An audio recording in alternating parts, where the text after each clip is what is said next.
May inaalang kasi kami. Sabi sa inyo may inaalang kami. Hindi kami pang sabayan, guys. Mga lodi yun, mga lodi. Hindi namin kain, guys. May inaalang kami. May na kami sa RG.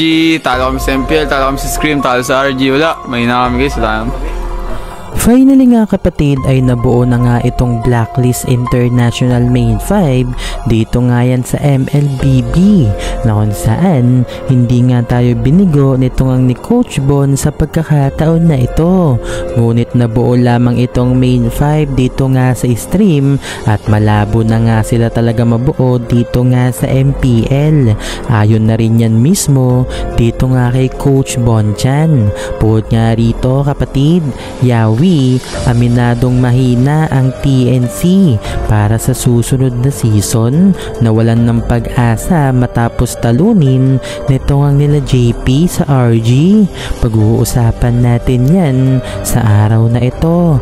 Pero bago nga natin ito pag-usapan, huwag nyo kalimutang mag-subscribe at i-hit ang notification bell para mas maging updated ka pa sa mga future uploads natin. Ano pa bang hinihintay mo? Tara!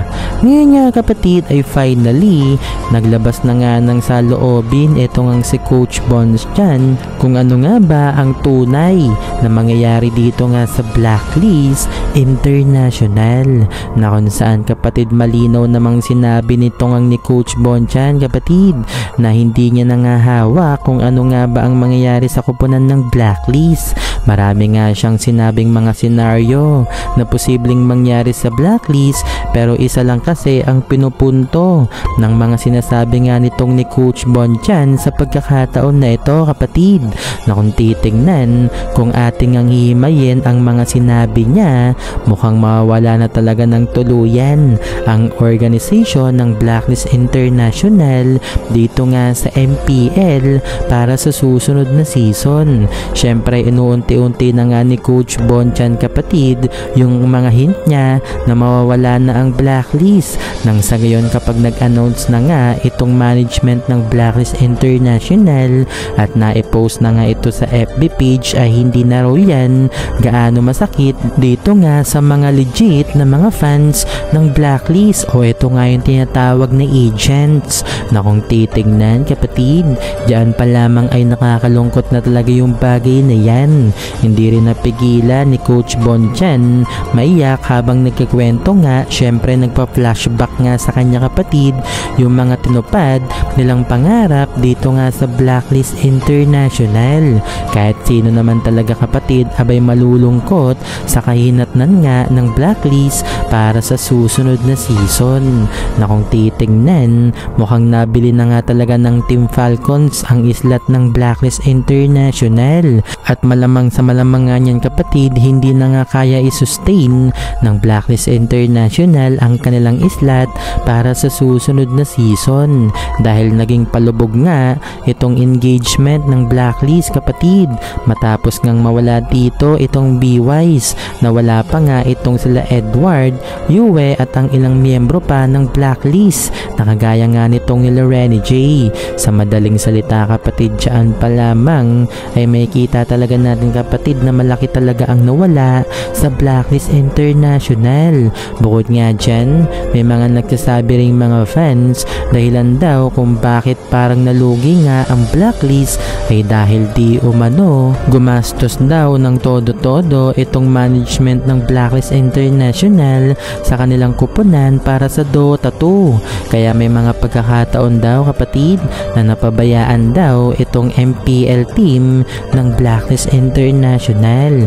Kaya naman yan nga ang naging reason kung bakit daw di umano umalis na nga yung mga players ng Blacklist at lumipat nga dito sa Aurora, na kung saan mukhang totoo nga yung rumor kapatid, dahil ngayon ay mukhang hindi na nga talaga kaya i-sustain ng Blacklist ang kanilang islat para sa susunod na season.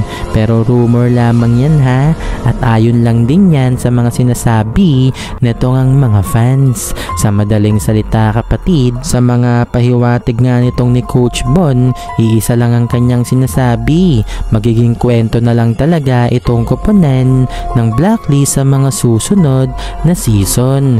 Kaya sa huling pagkakataon nga kapatid, muli niya ngang binuo itong main 5 ng Blacklist International na kung saan ito ngang B-Wise ay nagpunta dito sa bootcamp ng Blacklist International kasama nga itong si Edward para mabuo nga itong main 5 ng Blacklist. Dito nga kapatid, nakakatuwa lang din panoorin ang mga ito kahit sa stream lamang sila nagsama-sama ulit na kung saan pinagbigyan nga ni Coach Bonchan ang hiling ng mga fans na tinatawag nga nating One Last Dance. At inamin din naman nitong ang ni Coach Bonchan kapatid na malabo na talaga na mabuo itong main 5 para sa MPL. Kumbaga may kanya-kanya na rin kasing buhay yung mga players ng main 5 ng Blacklist noon. Ang B-Wise ay busy na lang sa kanilang pag-i-stream at wala nang balak bumalik pa dito nga sa pro scene. Pero hindi pa naman official nilang ina-announce kapatid na nagre-retiro na sila dito nga sa pro scene dahil syempre baka manggigil nga itong mga fans o magalit sa kanila at hindi nga suportahan ng kanilang mga content sa kanilang mga social media accounts. Kaya hanggang ngayon ay nakahang pa rin ang kanilang official announcement kung tuluyan ba silang magpapahinga dito nga sa pro scene o magpo-focus na lang dito nga sa pag-i-stream at paggawa nga ng mga content. Kaya naman nang dahil nga dyan kapatid, palaisipan pa rin sa atin kung magbabalik ba sila o hindi na talaga. Hindi pa sila nag-a-announce. Pero sa tingin ko, para hindi lang masaktan yung kanilang mga fans, hindi nila sasabihin kapatid na retiro na nga sila dito nga sa MPL. Syempre ito nga sa Edward, nakakontrata pa yan dito nga sa Aurora. Kaya napakalabo talaga kapatid na mabuo ang main 5 dito nga sa MPL para sa susunod na season. Pero at least kahit dito lang sa stream ay nabuo nga yung main 5 na minahal natin sa koponan ng Blacklist na nagdala nga sa atin ng mga karangalan at kampyonato. Ilang beses din natin tinalo itong karaibal natin na mga Indo kapatid nang talunin nga ng Blacklist ang mga ito. Kaya nga tayo madalas nakaka-trash talk dito nga sa mga Indo fans, 'di ba? Dito rin na uso itong Indo, di na kayo natuto. Blacklist International ang nagpauso niyan. Si Wise nga ang nagsabi ng bagay na yan, kaya tuwing nananalo nga yung mga PH team dito nga sa mga international tournament ng MLBB, nakalaban ang mga Indo.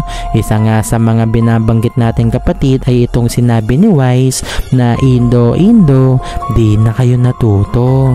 Sa ngayon ay wala pa namang official announcement patungkol sa Blacklist kapatid. Sa January 20 daw may announcement na ayon kay Coach Bon. Aabangan na lamang natin kapatid kung ano nga ba talaga ang mangyayari dito nga sa Blacklist. Bukod nga dyan, itong si Coach Bon din ay hindi natin alam kung saang koponan mapupunta para sa susunod na season kapatid. Balak na nga magretiro ni Coach Bon pero may nag-approach daw kasi sa kanyang koponan na gusto nga siyang kunin bilang coach. Aabangan na lamang natin kapatid kung anong koponan nga ang tinutukoy nitong ang ni Coach Bon sa pagpapatuloy nga kapatid. Ngayon din ay sinabi nga ni Yawi na mahina pa raw itong TNC para sa susunod na season, na kung titingnan kapatid mukhang nawawalan na nga ng pag-asa itong si Yawi dito nga sa TNC. Paano ba naman tinalo nga sila ni JP nung nakaraan dito nga yan sa kanilang pag-RG. Team Liquid PH kasi ang kanilang ang nakalaban kapatid. Tunay na inabangan talaga itong ang bakbakan ni JP at Yawi dito nga yan sa rank game na kung saan magpapainit palalo Panalo ng yugto yan dito nga sa MPL Season 15 pag nangyari na nga yung bagay na yan. Pero syempre, sa mga sinasabi nga ni Yawi kapatid na mahina na itong TNC Pro Team, puro sarcastic lang yan.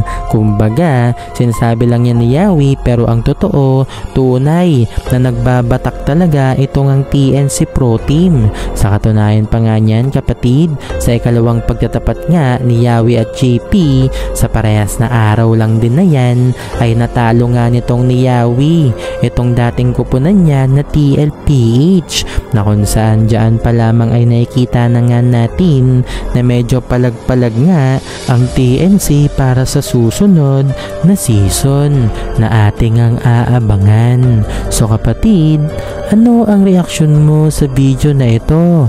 I-comment mo sa baba. Maraming salamat.